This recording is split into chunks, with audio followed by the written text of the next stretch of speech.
वैसे तो दोस्तों हर साल दुनिया में लाखों करोड़ लोग कैंसर, HIV जैसी दूसरी जानलेवा बीमारियों के कारण मारे जाते हैं। कुछ ऐसे भी हैं जो जीना ही नहीं चाहते।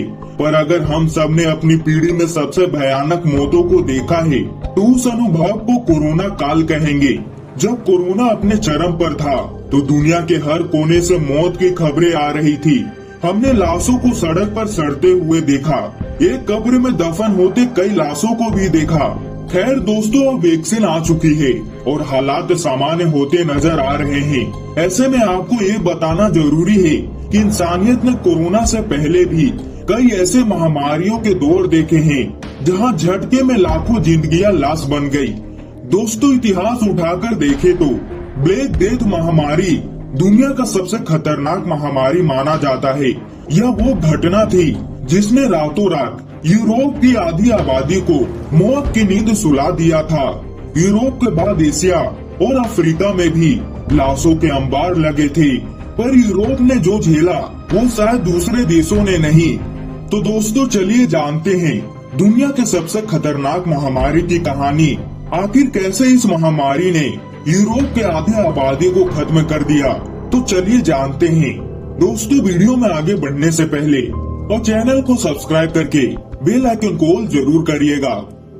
दोस्तों, यह बात उस समय की है जब संपन्न देशों में गिने जाने वाला यूरोप भयंकर सूखे और खाद्यान्न संकट से जूझ रहा था।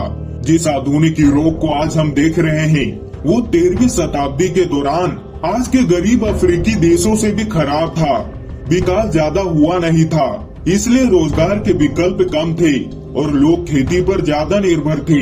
ज्यादा पढ़े लिखे लोग नहीं थे, इसलिए मेडिकल की सुविधा ज्यादा नहीं थी। अगर कोई परेशानी आ जाए या प्राकृतिक आपदा तो जनता के पास ईश्वर के दरवाजे खटखटाने के सिवा और कोई रास्ता नहीं था।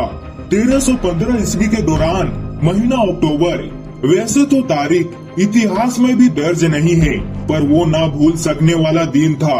लोग अपने रोजमर्रा के कामों में लगे थे। सिसिली बंदरगाह से जहाजों का आना जाना दोनों जारी था। कुछ लोग अपनों के लौटने का इंतजार कर रहे थे जो जहाज में गए थे। जैसे जैसे दिन आगे बढ़ रहा था, बंदरगाह पर जहाजों का आना शुरू हुआ। इंतजार करने वाले लोग खुशी से झूम उठे।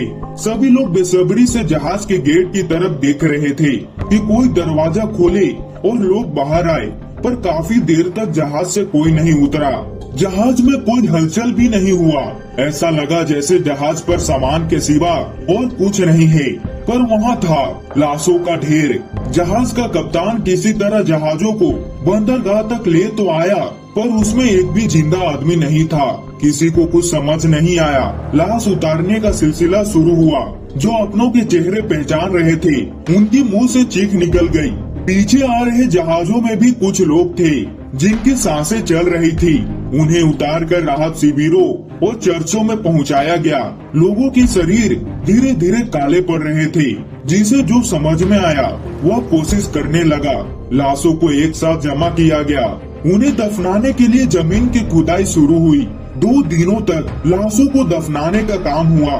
जो बीमार थे उनमें भी मरने वालों की दर बढ़ने लगी।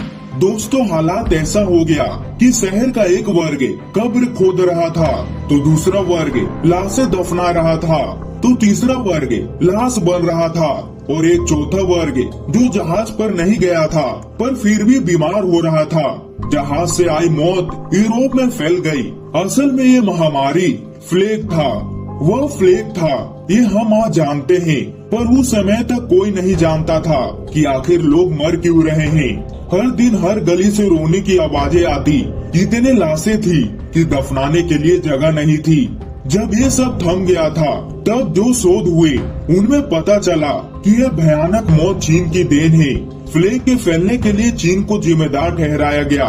दोस्तों, असल में प्लेग महामारी काले चूहों से फैल रहा था। जो प्लेग से प्रभावित काले चूहे यूरोप के जहाजों में सामान के साथ सवार हो गए और फिर चाइना से यूरोप तक के सफर के दौरान प्लेग फैल गया। सिसिली बंदरगाह पर लोगों ने अनजाने में ही लाशों को उतारा और उन्हीं के साथ यूरोप में प्रवेश कर गया प्लेग। 8 महीने के भीतर ही प्लेग महामारी ने Africa, Italy, Spain, England, France, Australia, Hungary, Switzerland और जर्मनी को अपनी चपेट में ले लिया। दोस्तों, इस महामारी के कारण इंसानों के बाद जानवरों ने भी दम तोड़ना शुरू कर दिया। बताया जाता है कि मरने वालों की संख्या पहले 1000, फिर लाख और फिर लाखों में पहुंच गया। एक अनुमान के मुताबिक 1350 तक प्लेग महामारी के कहर से यूरोप की 40% आबादी मौत के मुंह में समा चुकी थी। एशिया और अफ्रीका में भी मौत का आंकड़ा 25 लाख के पार पहुंच गया था। प्लेग ने पूरे यूरोप को 3 साल अपने चपेट में लिया रखा। मौसम में परिवर्तन के साथ ही प्लेग महामारी का असर कम होता गया और फिर अचानक ही ये बीमारी पूरी दुनिया से गायब हो गई। पर दोस्तों, तब तक यूरोप में 50 लाख से ज्यादा लोग मारे जा चुके थे। महज 1 करोड़ के आसपास की आबादी वाला देश और 50 लाख लोगों का मारा जाना किसी को भी समझ में नहीं आया। तो दोस्तों, ये थी दुनिया की सबसे खतरनाक महामारी की कहानी। दोस्तों, ये भी महामारी चाइना से ही फैला था। इस पर आपकी क्या राय है, कमेंट में जरूर बताइएगा। और दोस्तों, वीडियो को लाइक और चैनल को सब्सक्राइब करके बेल आइकन को ऑल जरूर करिएगा, ताकि हमारी ऐसे नॉलेजेबल वीडियो सबसे पहले आप तक पहुंच पाए।